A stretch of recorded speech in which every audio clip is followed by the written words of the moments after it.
Hello and welcome to our Google Plus Hangout with the Buck Institute for Education. I'm John Larmer, Editor-in-Chief here at BIE, and today we'll be talking about inquiry and real-world learning and project-based learning. More on that in a minute, but first just a couple of reminders. This Hangout will be archived at BIE.org, so you can tell people to check it out later if you wish, or check it out yourself if you want to watch it again or miss part of it. And feel free to ask questions during the Hangout. You can post questions on our Google Plus events page, and I might relay them to our guests during our presentation, or perhaps at the end we'll get to them. And if we don't get to your questions, we'll answer them later offline on the Google Plus events page. So thanks for joining us today, wherever you might be. We'll be hearing about a nice project, or actually it's a whole collection of projects and PBL-related work from the Petaluma Watershed classroom just north of us here in Northern California. So let's have our guest introduce himself, Eric Backman from Casa Grande High School. Eric, tell us about yourself. Hey everyone, welcome. As John said, my name is Eric Backman. I am assistant principal here at Casa Grande High School in Petaluma. I taught for 15 years in the social studies and have been working as an administrator for the last now 6 years. Related to this project, it's worth knowing that I'm a board member with the nonprofit organization here in Petaluma called Friends of Petaluma River. So this project is really a marriage between my volunteer work in the community and my work as an educator here in Petaluma. Okay, thanks, Eric. All right, so great to have you with us today. So what I'm going to do is ask Eric to explain how this whole Petaluma Watershed Classroom project got started, and sort of the thinking behind it, what their goals are, and how it began, who's involved, and so forth. And then I'll ask Eric to share with us the website from the project, the various resources for teachers, some of the projects that students engage in, look at what students are really doing in K through 12 levels throughout this ambitious work. So. At the end, we'll talk a little bit about the effects of the project and some next steps that Eric is planning. So Eric, first tell us how this whole thing got started. All right. So we're in our third year, just entering our third year of the project. The impetus or original idea that created the project really came out of the Common Core initiative. And the encouragement from many different levels, from the state, perhaps even at a national level, to specific school sites like Casa Grande, where teachers are being encouraged to reinvent curriculum. We had the sense a couple years ago that teachers would have a window of a year or two, really, to rewrite curriculum that met these new rigorous, skill-based standards. In my work at Friends of Petaluma River, I saw this as a potential opportunity if we could encourage teachers through incentives and support to rewrite their curriculum with a focus on the Petaluma Watershed, this incredible laboratory that sits in our backyard here in Petaluma.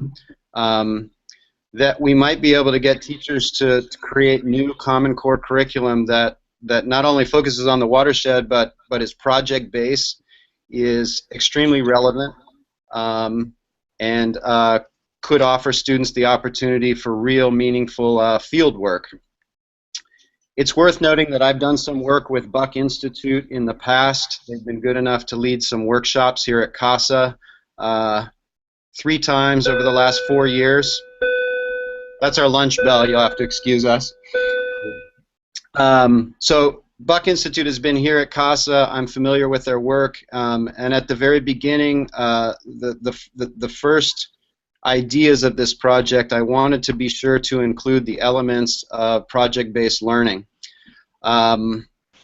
We were good enough to get some support early on from the Sonoma County Water Agency. They supported us financially to create the sort of the foundation for the first year of the program. We went ahead and built a website probably a good idea for me to switch over to it now, John. You think that's good? Yeah, sure. Show us the website and talk about some of the projects and the curriculum that students are doing.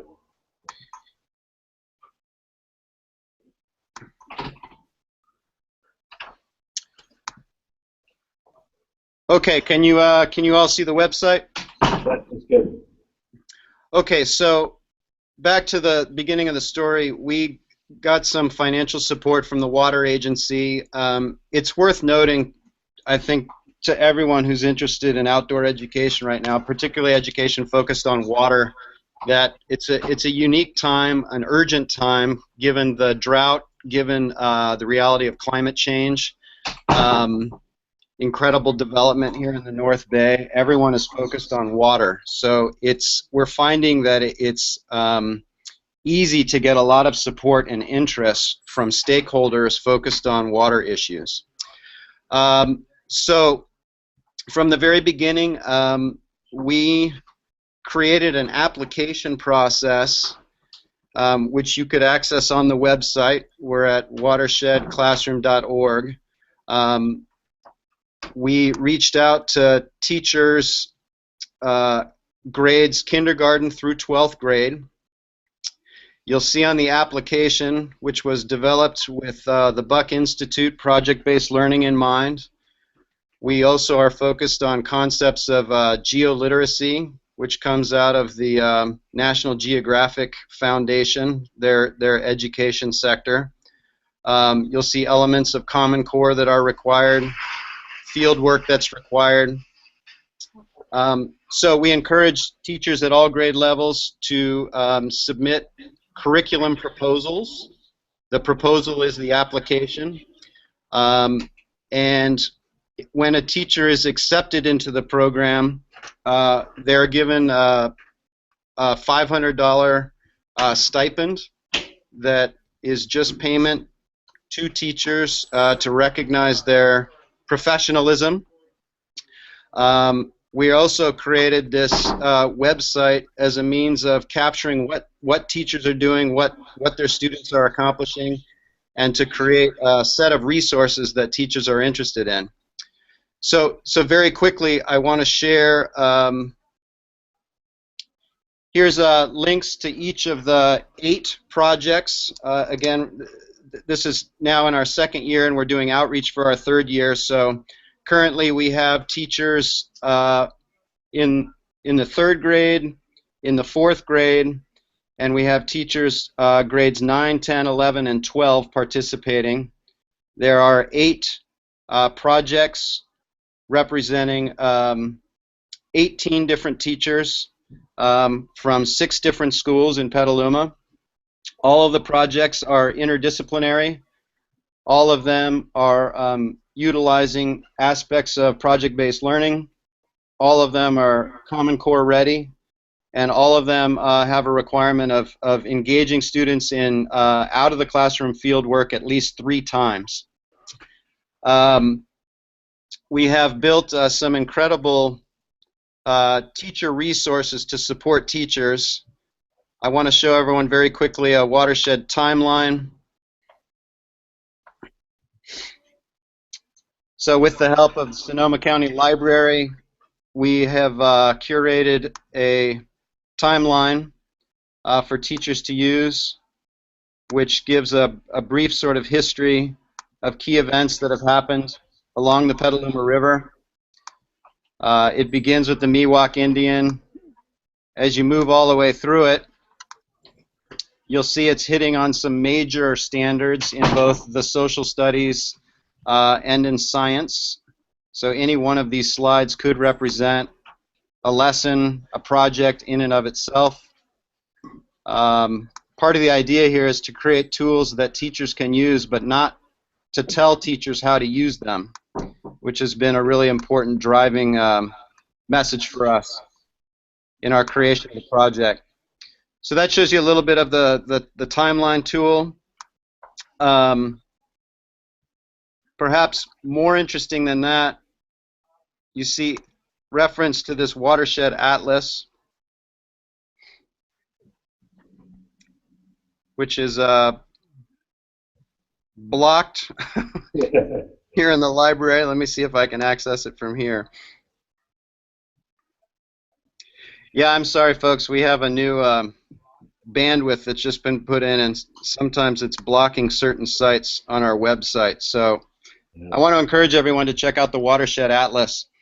It's an incredible tool, multi-layered GIS technology, which allows students and teachers to explore the watershed virtually. We've just created on that site a layer that allows students to go out into the field and test water quality and report water quality using their smartphones from the field. We've set up testing sites at 7 different locations on tributaries in Petaluma, tributaries located very close to the public schools. And we've done this through a partnership with a geologist company up in Santa Rosa who's helped us build the site. On to current projects. A really interesting project that's been with us from the beginning. This involves a social studies teacher here at CASA and an English teacher here at CASA. You'll see under current projects the links, and we give an overview, the grade levels, the questions that are driving the project, which you see here in the overview. This is a project which focuses on industrial development and its impact since 1850 on the river. You'll see our key learning objectives, the integration of geoliteracy, which is a focus on geographic awareness and the implications of geography and decision making, report of the fieldwork activities involved, standards addressed, and so on. The reason I brought this particular project up on this hangout conversation, looking at the essential project design elements from Buck Institute, kids are asked to address a question. In this case, what's the impact of industrial development along the river? CASA student Vanessa Georgie. Excuse this announcement. Please see Mr. Rustin in room G. Okay, Eric, you're in a real-world setting. You can tell. Georgie, please report to room 3, G3. Thank you. All right, so students are considering industrial development along the river. While doing that, they're studying the Watershed Atlas on the website that I just mentioned and was unable to bring up. Students were so interested in the atlas, they wanted to start creating their own. One of the essential project design elements with Buck Institute is to ensure that students have voice and choice. And so these teachers, Paula and Jolene, really followed the students into a realm that they were unfamiliar with, and that is Google Maps. They sought some support from our librarian, who's great at technology, and the students were assigned to create their own Google Maps, each of these icons representing areas of focus and study of turn-of-the-century developments in Petaluma. So kids were sent out into the field to take pictures, and as you see, write a short synopsis of the historical significance of the different sites. So each one of these icons is a place in Petaluma, a photograph taken by the students, and it's my understanding that the students, in this case, taught the teachers how to use this technology. So that's a really good example of students given a question and the students, in effect, guiding the direction of the reporting. Also related to this assignment, we have a blog site from the classroom. You see it here on the right side of the web page. This has been designed for both students and teachers to report what's happening in the field, what students are learning. In this case, we have some recent posts, which I can talk about in a minute, but going back to last spring, sites beginning or posts beginning in June 2014 and before are all from the same project. So these are students who are reporting in a public setting their learnings along with historic photographs, most of them found in a study they did at the the Petaluma Historic Library with one of the curators who opened up a lot of the old historic photos for the students to access. Many of these blog reports show a historic photo and then what the location looks like today. In this case, we have some amazing buildings that have been replaced by the grocery outlet, which is sad. But that's part of Petaluma's history. I'm going to go back one. In some cases, the students decided to use video.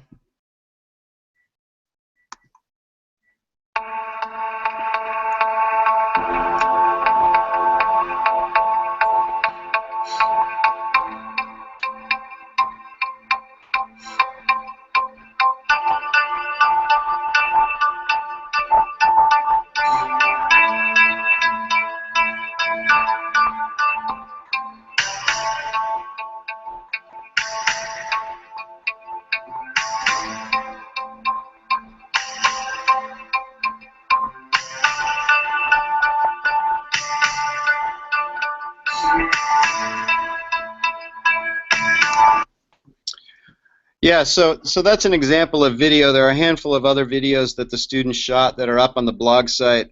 And of course, the important part of the blog for us at Friends of Petaluma River and the educators behind this project is that we're trying to create a public forum, or as the Buck Institute would call it, a public product, where students share their learning with a public audience, that they're accountable to people in the community other than their fellow classmates or their teachers. We're trying to meet students where they are in terms of technology, to empower students to share sort of on their terms what it is they're learning, what's important to them. Obviously, they're using photographs, they're using video, and we hope to expand student use and teacher use of the blog site. There's one other project that I'd like to highlight for just a second, and it's here, the California River System. These are a group of science teachers from Petaluma High School, our friends across town. They are teachers representing 9th, 10th, 11th, and 12th grade science. This is a blog site, or this is the overview of the curriculum, and here you'll see the guiding question: how does human activity affect water, the water we depend on? These teachers are looking at you know, how we store water, harvest, how water is distributed throughout Petaluma. They're also looking at matters such as pollution from households, from cars, from agriculture and industry. So many different aspects of the water cycle as it affects the Petaluma River. A blog was just posted recently by Chris Camacho, who's an amazing science teacher over at Petaluma High. Sewage treatment in a bottle. So her students recently visited the Ellis Creek Water Recycling Facility in South Petaluma, which is an incredible facility that recycles Petaluma's wastewater and uses it for agricultural purposes. A lot of the water is now being used in the Petaluma Gap, the Petaluma Wine Gap, to a growing wine industry in southeast Petaluma. Anyway, the students visited that site, and then as a culminating project, the teacher had them create water filtration systems using PVC pipes, water bottles, and different kinds of rocks and sediment to filter water. If you read through the blog, it's an incredible project. I think you get a sense for the level of cooperation, collaboration between the kids and their engagement. And then they were able to, at the end of the project, test water quality using each of the students' filtration systems to see who was able to create the most effective filtration systems using the same kind of materials. So that's a great post, a great assignment, and a real classroom connection to the real world and to the Petaluma River. It really exemplifies the kind of project we want to promote with Watershed Classroom. All right, thanks, Eric. That was a great description.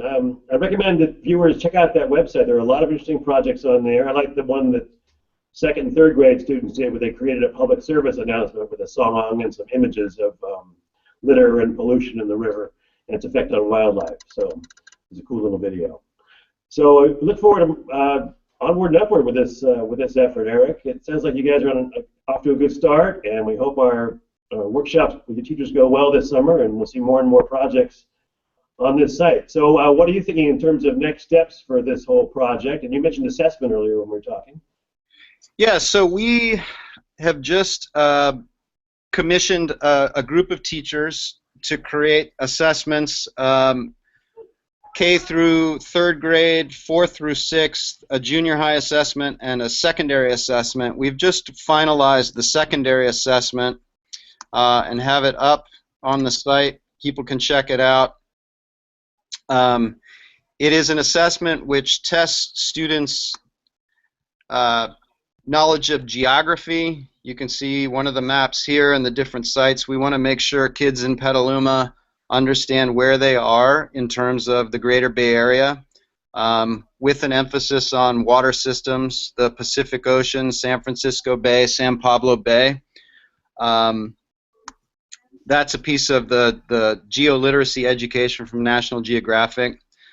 Here is another geographic assessment, part of the larger assessment, which asks students to identify different parts of the Petaluma watershed. The assessment goes on. It's all Google-based, so we get immediate feedback. Can use it in the classrooms in a formative way to give teachers sort of immediate feedback about how much or how little their students know. You can go through pretty basic questions about the river and the watershed. The idea is, beginning this spring, all of the high school projects that are working their curriculum in March, April, or May, students would take this assessment at the very beginning. They would go through their unit or their project, and then they would take the same assessment at the end so we can measure the growth of learning. Of course, all of this information would then be uploaded on the website so people can appreciate how much kids are learning. So that's one tool that we've created. As I mentioned, we have created this new layer on the Petaluma Watershed Atlas, which is going to allow students to test water quality from the field. We have, trying to get back home here, we have a team of high school teachers from Petaluma High School who are going to be working with an elementary team, third and fourth graders from McNear Elementary, and they're all going to go out together and test water quality in Thompson Creek, which is one of the tributaries that runs down to the river. And their goal is to create a public presentation which will be hosted at McNear, where the high school kids and the elementary school kids are going to share their findings to the neighborhood, and hopefully we get a big turnout there. It's a great idea that we want to support as much as possible. All right. Yeah, I hope that works out. That's going to be this spring, Eric, soon? Yeah, it'll probably be late April, early May. They're actually going to do their first water test in 2 weeks, sort of toward the end of March. Okay. All right, well, good luck with that. Look forward to hearing about it. And Eric, I'll come back to you when we can go back to seeing your face instead of the website in a minute to say goodbye and any final words of wisdom or advice or Okay. maybe, also, I'm curious, have you heard any reports so far from teachers or students on sort of qualitative stuff, like are they really enjoying this, learning a lot from it, and so forth. But let me just remind viewers first that this is being archived on our website, bie.org. You can check it out there. We'll be having another hangout in 2 weeks, March 24th, with 2 teachers explaining their projects from elementary school and from 4th grade and from high school, 9th grade. So, Eric, back to you for a final word of goodbye or whatever else you want to say to viewers. Yeah, let me see if I can switch over here. There you go.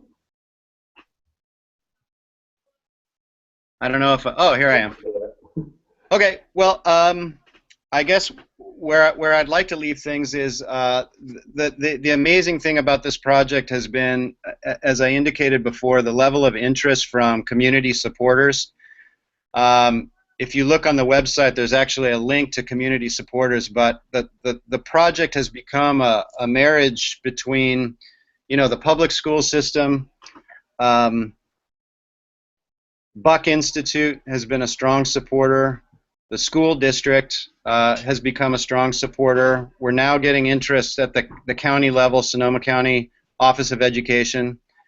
We have private industry involved, including now agriculture, West Yost, who created the Watershed Atlas for us, and of course this array of nonprofits and city and county agencies.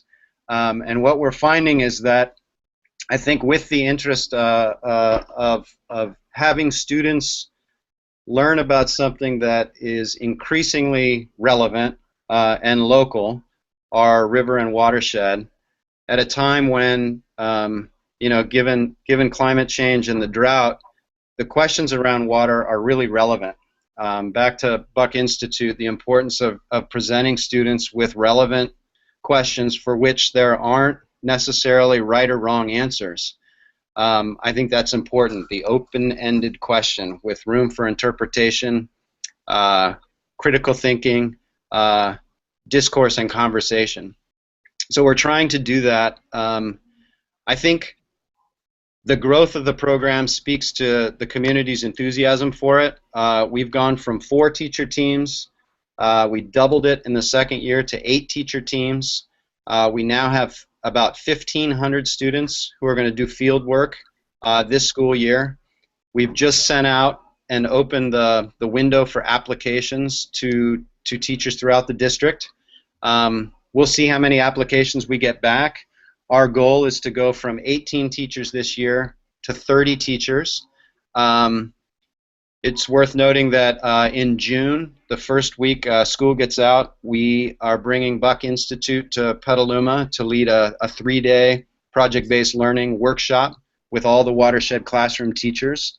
So the hope is that as the project continues, more and more teachers will be using Buck Institute's model to create engagement. By the end of spring, we're going to have assessment data to show the public something about what kids are learning. And we're really excited to get there. So more to report soon, I'd say, but we're really excited moving forward. All right. All right, thanks, Eric. So good luck with all that, and I'm sure I'll be seeing you again soon. And thank you, viewers, for joining us on our Hangout today.